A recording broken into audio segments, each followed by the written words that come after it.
Hi everyone, this is Neel, Raithatha, consultant, audiologist and director of ClearWax. Thank you for joining me in my latest video using the iCLEARscope endoscope. Here we have a patient who has been suffering from chronic otitis externa, pre-COVID, they advised me, and they've seen their GP, also been referred to ENT. This is pre-COVID, and when they went to ENT, the ear canal was so swollen, and the swab was taken. And post ear swab, at the time, I believe, from what the patient advised, they had a bacterial ear infection, and they were given oral antibiotics, predominantly because it was very hard to put the drops into the ear. And they were advised, and I'm not sure if they saw ENT directly or an ENT nurse, or registrar or consultant, I'm not sure. But given the ear was so inflamed and swollen, they couldn't remove the debris at the time because they couldn't insert a specular deep enough in the ear to open it up to fully visualise all this debris. Now, it might have been a different type of debris at the time, but the ear was blocked, the patient advised. And the plan of action is that once they used the antibiotics, they hoped the swelling would alleviate and then they could clean the ear out. But then, of course, COVID happened and all the appointments got cancelled, and it's been difficult for the patient since to get re-referred. And they've been to the GP several times, and I understand the patient's been prescribed antibiotic ear drops, which they've been using for quite a long time now. But this ear's never, according to the patient, this ear's not been cleaned for 6 years, and they've been struggling to hear for that long. And it came to the point where this patient could no longer bear their symptoms. Now, they've also got some otitis externa in their left side. It's not as bad as this, and I will upload that video separately. But because they were more or less able to hear from that left ear, they've just been compensating with one ear. But enough was enough for the patient, and they visited myself today. And as well as not being able to hear, one of the main issues with their right ear was the itchiness and irritation. Now, the entrance of the ear canal was almost completely sealed, and I also tried to put a specular in there. I was going to use the wax scope initially, but I could not insert a specular in the ear. I could, but it wasn't opening up the ear enough to really, really clearly see what I was doing, especially when I was going deep in the ear. So this is where the endoscope actually comes into a league of its own. And years and years ago, when we first launched the iCLEARscope endoscope in the UK, the status quo, inverted commas, said that endoscopes can't be used in narrow ears. In fact, it's the opposite. If you're skilled at using an endoscope, it's far better tool than an ENT microscope, which I possess one, head loops, and even the wax scope at using it in narrow ears. But it takes a lot of skill to be able to use an endoscope in such a case. And the reason for that is the endoscope magnifying lens is actually inside the ear, hence the name endoscope. So if you're able to use the endoscope to stretch open the entrance, even though it's swollen, just enough to insert the instrument, and you go far enough in with the endoscope, because this patient's ear canal a bit deeper was not swollen as much, there's no better visual, as you can see. So here's me peeling some dead skin off the eardrum now. I suspect this patient's now got a secondary fungal infection, so what we call otomycosis. Because they've been using antibiotic drops for such a long time, what the antibiotics drops do, and they've also been using oral antibiotics. Now, it's very plausible that initially this patient had a bacterial infection, but when you use antibiotics, not only does it inhibit the growth of the harmful pathogenic bacteria, but it also inhibits the growth of natural, what we call skin flora bacteria, which resides in the ear, without leading to infection. So the skin that lines the ear canal, it has its own ecosystem. It's full of harmless bacteria and fungi which reside on the skin. But the antibiotics will affect both pathogenic bacteria that may have caused this infection initially, and also that natural skin flora. And as a result, the natural fungus we've got in our ear has less competition, and it allows the the natural fungus in the ear, which is typically Aspergillus or Candida, to overgrow. And when it overgrows, it initiates an immune response. And when you've got an immune response, you have increased blood flow into the ear, you have swelling, edema, and that increased blood flow encourages more skin production. And the more skin that your ear produces, the more dead skin eventually you're going to get. And that skin can then form in the ear, and then it's a vicious cycle because the fungi then feed off it, or if there's other bacteria in there as well. And this patient's been caught in that loop. So to me now, this looks more fungal.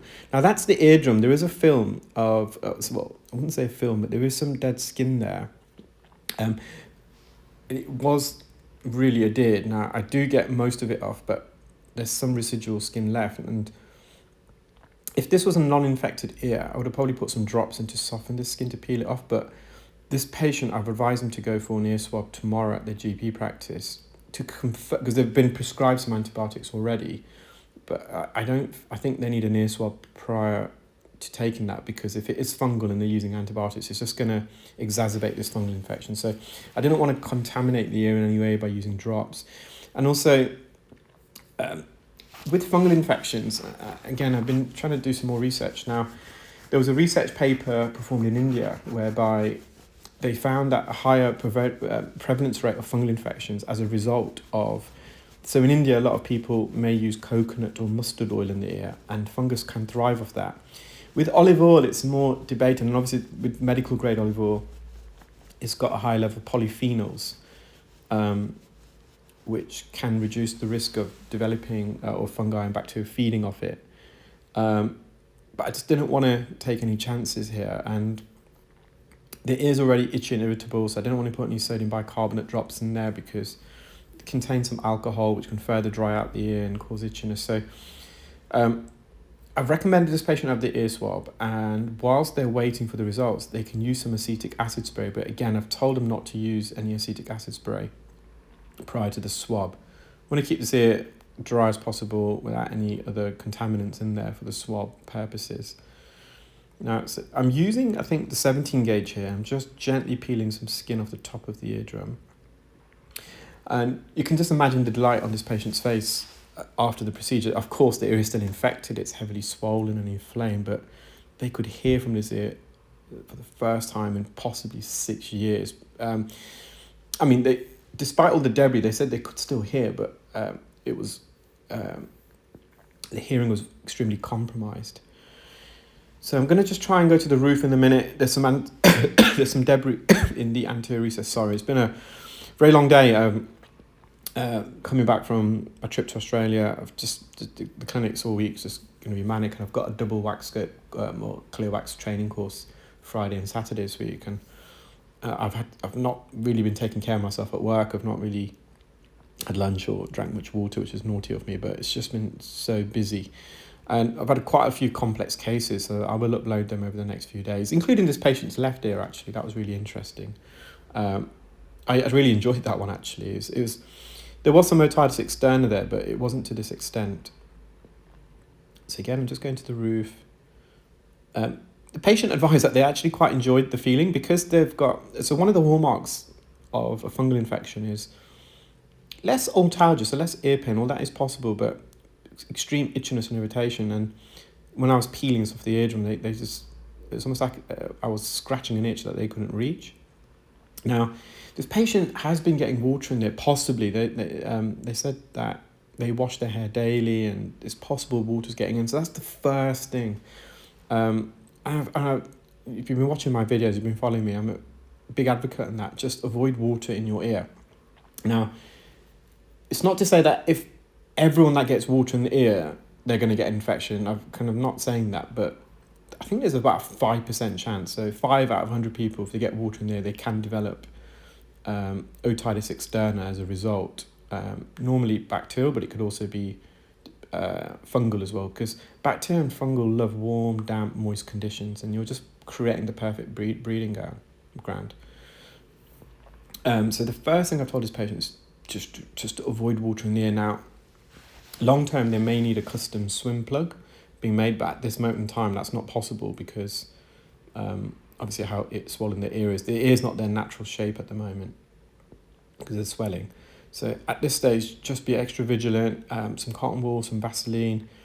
Might try some foam plugs where you can squash, put it in the ear and let it expand, but I just don't think that's going to fit. Now, I'm just trying to get as much debris off as possible.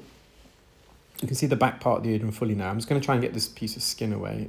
It's just not possible to remove everything at this stage, and I suspect some of this debris will return in between whilst the patient's waiting for the swab results and taking medication, so they will need a secondary clean, and hopefully once the medication's in there, it will just further soften some of the skin, although I've got the majority off already, so I can fully peel it away.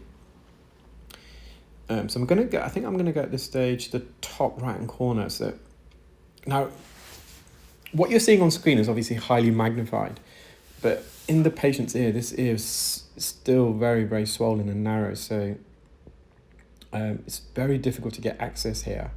I think I've curved the end of the fine end tip here. I think probably using an 18 gauge. Just to get access there. And there is going to be some residual debris on that anterior canal wall in the anterior recess. It's just near impossible to kind of get access in there. But even at this stage, I'm really, really happy. This patient was also, we discovered, got secondary, or not secondary, but she had also had another pathology, a blocked eustachian tube in this ear. They have got a bit of an allergy at the moment, so just recommended some kind of nasal spray with the pharmacy, but we've written to the doctor as well, so they may want to prescribe something else for them. But now the skin's very macerated, it's broken, and you've got to be a bit more vigilant here as well, because when the skin is inflamed like it is and it's macerated, it's more susceptible for lacerations. So with the suction tip. Now this is a bit of the cartilage here, so it's a bit spongy, so I can bounce off it a bit deeper in the ear. You've got to be careful that we don't cut the ear in any way. And you may have just seen at the entrance how dry and flaked it is, and how they've been scratching the ear constantly. You can see just how much it was affecting the patient today when they attended, and they were really, really grateful. Had a few other interesting cases today, the referrals from colleagues of mine, and they were both referrals were really, really complex. Similar issue is this really, really narrow ear canals, canals that you just can't really get access with a specular. Now, obviously, I'm a big advocate of the wax scope as my device, but even with the wax scope, and we've got a really, really small specular, when you've got inflamed, infected ears, it's just sometimes just impossible to get a specular in there, and if you can, as soon as you put an instrument in, the view's kind of obscured. So for that, again, I've just used the endoscope, and I will try and upload that the next few days. Well, I'm really happy with that. As I said, there's a bit of debris to the right, but I just physically couldn't get access into there. Well, I hope you enjoyed that video, guys. Take care, keep well, speak soon. Bye.